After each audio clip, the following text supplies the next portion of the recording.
একটা ভাঙা আলমারির সামনে একটা ভাঙা টেবিলে বসে নিক্তি হাতে ওষুধ ওজন করছিলেন।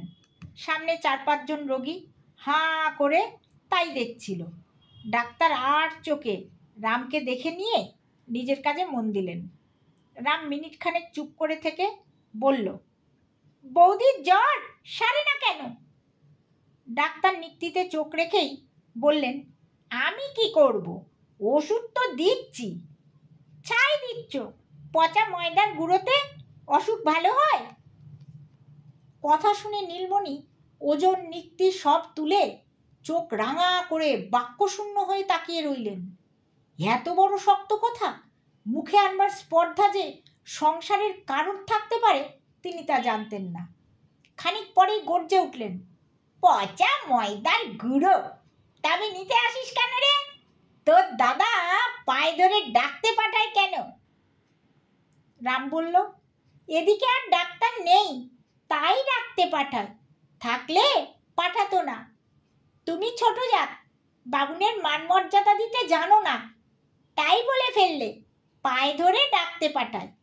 দাদা কারো পায়ে ধরে না। আসবার সময় বৌদি মাথার দিব্যি দিয়ে রেখেছে, নইলে দাঁতগুলো সব তোমার ভেঙে দিয়ে যেতুম। শোনো, ভালো ওষুধ নিয়ে এখনই এসো, দেরি করবে না। আজ যদি জ্বর না ছাড়ে, ওই যে সামনে কলমের আমবাগান করেছ, বেশি বড় হয়নি, ও কুড়ুলের এক এক ঘায়েই কাত হবে। ওর একটিও আজ রাতে থাকবে না।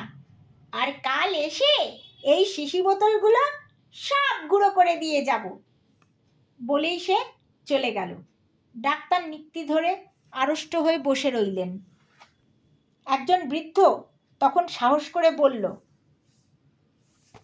ডাক্তার বাবু, আর বিলম্ব করো না, ভালো ওষুধ লুকানো টুকানো যা আছে তাই নিয়ে যাও।